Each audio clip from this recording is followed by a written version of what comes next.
നമസ്കാരം. ശബരിമല സ്വർണ്ണക്കൊള്ളയുമായി ഏറ്റവും പുതിയ വാർത്ത വന്നിരിക്കുകയാണ്. രാജീവ് ഖണ്ഡരെ ഇന്ന് കസ്റ്റഡിയിലെടുക്കുകയും അദ്ദേഹത്തെ ചോദ്യം ചെയ്യുകയും അവസാനം അദ്ദേഹത്തെ അറസ്റ്റ് ചെയ്യുകയും ചെയ്തു എന്നുള്ള വാർത്തയാണ് ഏറ്റവും പുതിയ വിശേഷമായി വന്നിരിക്കുന്നത്. ശബരിമല കൊള്ളയുടെ അന്വേഷണം തുടങ്ങിയ ശേഷം സ്പെഷ്യൽ ഇൻവെസ്റ്റിഗേഷൻ ടീം അറസ്റ്റ് ചെയ്ത ഏറ്റവും സുപ്രധാനമായ വ്യക്തിയാണ് രാജീവ് ഖണ്ഡരെ. നമ്മളൊന്നും ചിന്തിക്കാത്ത വിധത്തിൽ ദൈവപുത്രൻ എന്നൊക്കെ വിശേഷിക്കുന്ന ശബരിമലയിലെ തന്ത്രി കാര്യങ്ങൾ ചെയ്യുന്ന പൂജാകർമ്മങ്ങൾക്ക് നേതൃത്വം കൊടുക്കുന്ന രാജീവ് ഖണ്ഡരെ അറസ്റ്റിലായതോടെ ഇനി അടുത്ത അറസ്റ്റ് ആര് എന്നുള്ളതിലേക്കാണ് കാര്യങ്ങൾ പോകുന്നത്. രാജീവ് ഖണ്ഡർക്കെതിരെ ശക്തമായ തെളിവുകളാണ് പത്മകുമാർ അടക്കമുള്ള ആളുകളും അതേപോലെ അറസ്റ്റ് ചെയ്യപ്പെട്ട വാസുവും അതേപോലെ അവിടെയുള്ള ജീവനക്കാരും കൊടുത്തിരിക്കുന്നത്. ഉണ്ണികൃഷ്ണൻ പോറ്റിയെ കൊണ്ടുവന്നതും സ്പോൺസറാക്കി നിയമിച്ചതും രാജീവ് ഖണ്ഡരാണെന്നുള്ള വാർത്തയാണ് ഇപ്പോൾ പുറത്തുവിട്ടിരിക്കുന്നത്. ഇതിലെ ഏറ്റവും സുപ്രധാനമായ കാര്യമെന്ന് പറയുന്നത് ഇനി അടുത്തത് മന്ത്രിമാരാണ്, പിന്നെ മുഖ്യമന്ത്രിയുമാണ് അടുത്ത സ്റ്റെപ്പിലേക്ക് പോകുന്നത്. ഇതുവരെ അറസ്റ്റ് ചെയ്യപ്പെട്ട ആളുകളെല്ലാം തന്നെ ദേവസ്വം ബോർഡ് പ്രസിഡന്റ്, കമ്മീഷണർ, അവിടെയുള്ള ജീവനക്കാർ തുടങ്ങിയുള്ള ആളുകളാണെങ്കിൽ ഇതിൽ ബിസിനസ്സിലേർപ്പെട്ട ഗോവർദ്ധനും സ്വർണം വേർതിരിച്ച പങ്കജ് ഭണ്ഡാരിയും അടക്കമുള്ള ആളുകളെയും നേരത്തെ അറസ്റ്റ് ചെയ്തിരുന്നു. 10 പേരാണ് അറസ്റ്റ് ചെയ്തെങ്കിൽ ഇപ്പോൾ 11ാമത്തെ ആളെയാണ് അറസ്റ്റ് ചെയ്തിരിക്കുന്നത്. ഇനി 11 കഴിഞ്ഞാൽ 12, 13 2 മന്ത്രിമാരാണ്. 14ാമൻ നമ്മുടെ മുഖ്യമന്ത്രിയാകുമോ? നമ്മുടെ മുഖ്യമന്ത്രിയിലേക്ക് കൃത്യമായി വിരൽ ചൂണ്ടുന്ന കൃത്യമായ തെളിവുകളാണ് വരാൻ പോകുന്നത്. കാരണം ഇവിടെ നിന്ന് താഴെക്കുടങ്ങൾ അടിച്ചു കൊണ്ടുപോയതടക്കമുള്ള പഞ്ചലോക വിഗ്രഹങ്ങൾ അടിച്ചു കൊണ്ടുപോയതടക്കമുള്ള സുപ്രധാന കേസിലേക്കുള്ള വഴിത്തിരിവുകളായ തെളിവുകളാണ് ഇപ്പോൾ ഓരോന്നോരോന്നായി വരുന്നത്. ഇനി രാജീവ് ഖണ്ഡരെ ചോദ്യം ചെയ്യുമ്പോൾ മുഖ്യമന്ത്രിയുമായിട്ടുള്ള അതേപോലെ മന്ത്രിമാരായിട്ടുള്ള സുപ്രധാനമായ തെളിവുകൾ പുറത്തു വരും എന്നുള്ളതാണ് കേൾക്കുന്ന കാര്യങ്ങൾ. ഇപ്പോൾ അദ്ദേഹത്തെ അറസ്റ്റ് ചെയ്ത് ജയിലിൽ അടച്ചു കഴിഞ്ഞാൽ, റിമാൻഡ് ചെയ്ത് കഴിഞ്ഞാൽ സ്വാഭാവികമായിട്ട് ഇപ്പോൾ ജാമ്യം കിട്ടുക പ്രയാസമായിരിക്കും. ഒരിക്കലും പ്രതീക്ഷിക്കാത്ത ഞെട്ടലുണ്ടാക്കുന്ന സംഭവമാണ് രാജീവ് ഖണ്ഡരയുടെ അറസ്റ്റ് എന്ന് വേണമെങ്കിൽ പറയാൻ പറ്റും. അദ്ദേഹത്തെ ഒഴിവാക്കിക്കൊണ്ടുള്ള അന്വേഷണമായിരിക്കുമെന്ന് പറഞ്ഞു കേട്ടെങ്കിലും ഹൈക്കോടതി നിരീക്ഷണത്തിൽ നടക്കുന്ന സുപ്രധാനമായ അന്വേഷണത്തിൽ സർക്കാരിന് യാതൊരു ഇടപെടാനും പറ്റാത്തൊരവസ്ഥയിലാണ് കാര്യങ്ങൾ നീങ്ങുന്നത്. ആ അവസ്ഥയിൽ പോയിക്കൊണ്ടിരിക്കുമ്പോഴാണ് ഏറ്റവും പുതിയ അറസ്റ്റ് നടന്നിരിക്കുന്നത്.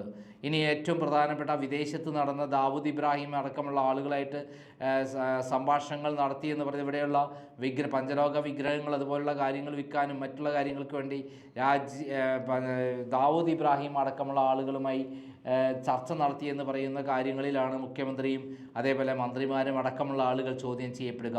ഇവിടെ നിന്ന് കോടാനുകോടി രൂപ വിലയുള്ള ഇറീഡിയം പവർ അടങ്ങിയ താഴെക്കുടങ്ങൾ അടിച്ചു കൊണ്ടുപോയി എന്നുള്ള കേസിൽ മുഖ്യപ്രതിയായി ചിലപ്പോൾ മുഖ്യമന്ത്രിയെ വരുമോ? പിന്നെ കൂടാതെ ഇവിടെയുള്ള ഏതെങ്കിലും സംഭവം സ്വർണ്ണത്തരി വിൽക്കണമെങ്കിൽ കൊള്ള ചെയ്യണമെങ്കിൽ അത് പിണറായി അറിയാതെ നടക്കുമോ? കഴിഞ്ഞ 10 വർഷത്തിനുള്ളിലാണ് ഈ സംഭവങ്ങളെല്ലാം അരങ്ങേറിയിട്ടുള്ളത്. ആ സംഭവങ്ങൾ അരങ്ങേറിക്കൊണ്ടിരിക്കുമ്പോൾ അതിൻ്റെ അന്ന് മുതൽ മുഖ്യമന്ത്രിയായിട്ടുള്ള ആൾ, ആഭ്യന്തരമന്ത്രിയായിട്ടുള്ള ആൾ പിണറായി വിജയൻ, അദ്ദേഹത്തിന് ഈ കാര്യങ്ങളെല്ലാം വ്യക്തമായി നേരത്തെ തന്നെ അറിവുണ്ടായിരുന്നു. അദ്ദേഹത്തിൻ്റെ അറിവോടും വിവരത്തോടു കൂടിയാണ്, മാത്രമല്ല അദ്ദേഹത്തിൻ്റെ നിർദ്ദേശപ്രകാരമാണ് ഈ കാര്യങ്ങളെല്ലാം നടന്നത് എന്നുള്ള സംഭവം കൂടിയാണ് വരുന്നത്. ഇവരെല്ലാവരും കൂടി ചേർന്നുള്ള ഗൂഢാലോചന അരങ്ങേറിയിട്ടുണ്ടെന്നും അതുവഴി ആണ് ഈ സംഭവങ്ങൾ കൃത്യമായി മോണിറ്റർ ചെയ്തുകൊണ്ട് പിണറായി വിജയൻ നടത്തിയതെന്നുമുള്ള വിവരങ്ങൾ വരുമ്പോൾ ഡി മണി എന്തിനാണ് തിരുവനന്തപുരത്ത് ചെന്നതെന്നും പിണറായി വിജയനെ കണ്ടതെന്നുമുള്ള സംശയങ്ങൾ വർദ്ധിക്കുകയാണ്.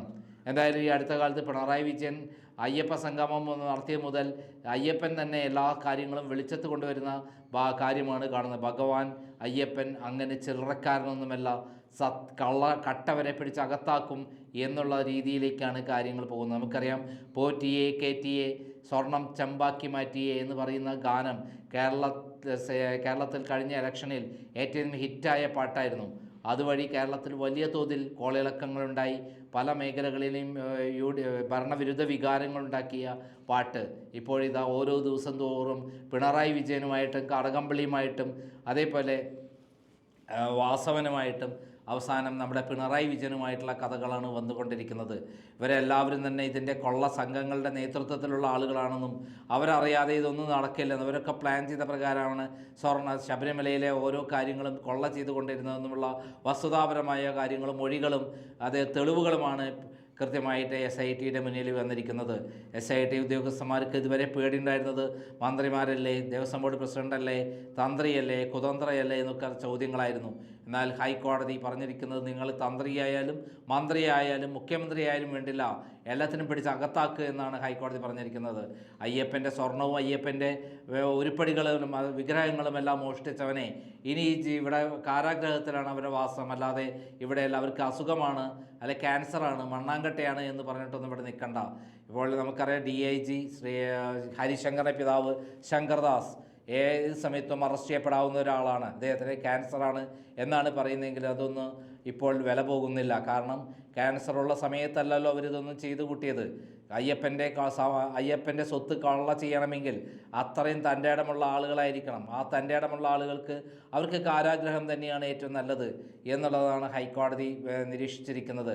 ഹൈക്കോടതിയുടെ മുന്നിൽ ഇരിക്കുന്ന രേഖകളെല്ലാം പുറത്തു വന്നു കഴിഞ്ഞാൽ കേരളത്തിൽ ഭൂകമ്പമുണ്ടാകാൻ സാധ്യതയുണ്ടെന്നുള്ള നിലയാണുള്ളത്. അത്രയ്ക്കും ഭീകരമായ പല സത്യങ്ങളുമാണ് ഇപ്പോൾ ഹൈക്കോടതിയുടെ രേഖകളിലുള്ളത്. ആ രേഖകൾ ഓരോന്നോരോന്നായി പുറത്തു വന്നു കഴിഞ്ഞാൽ ചിലപ്പോൾ പിണറായി വിജയൻ ആത്മഹത്യ ചെയ്യേണ്ടി വരും. അത്രയും ഞെട്ടിക്കുന്ന ശക്തമായ തെളിവുകളാണ് മുഖ്യമന്ത്രിക്കെതിരെ ഉള്ളത് എന്നുള്ള വസ്തുതയാണ്. നേരത്തെ പത്മകുമാർ പറഞ്ഞത് ദൈവപുത്രന്മാരുമുണ്ട്, ദൈവത്തിന് തുല്യമായി കണ്ട ആൾക്കാരും ഇതിൽ കൊള്ളക്കാരായിട്ടുണ്ട് എന്ന് പത്മകുമാർ പറഞ്ഞിരുന്നു.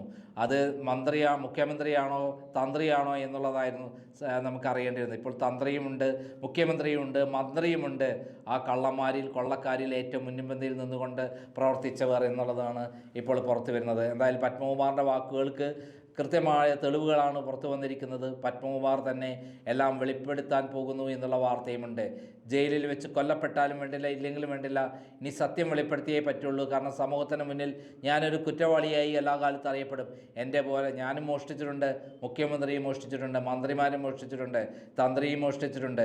അവരെല്ലാവരും കുടുങ്ങട്ടെ, സത്യം ലോകത്തിന് മുന്നിൽ വരട്ടെ, ഞാനെന്തിനു മാത്രം ഒറ്റയ്ക്ക് ജയിലിൽ കിടക്കുന്നു എന്നുള്ളതാണ് പത്മകുമാറിൻ്റെ നിലപാട്. ആ നിലപാടിൻ്റെ പ്രകാരമാണ് അദ്ദേഹത്തെ ഓരോ തവണയും ചോദ്യം ചെയ്യുമ്പോൾ അദ്ദേഹം കൂടുതൽ വിവരങ്ങൾ പുറത്തു കൊണ്ടുവരുന്നത്. ഇപ്പോഴിതാ വന്ന് അവസാനം തന്ത്രിയിലെത്തിയിരിക്കുന്നു. ഇനി മന്ത്രി, പിന്നെ മുഖ്യമന്ത്രി.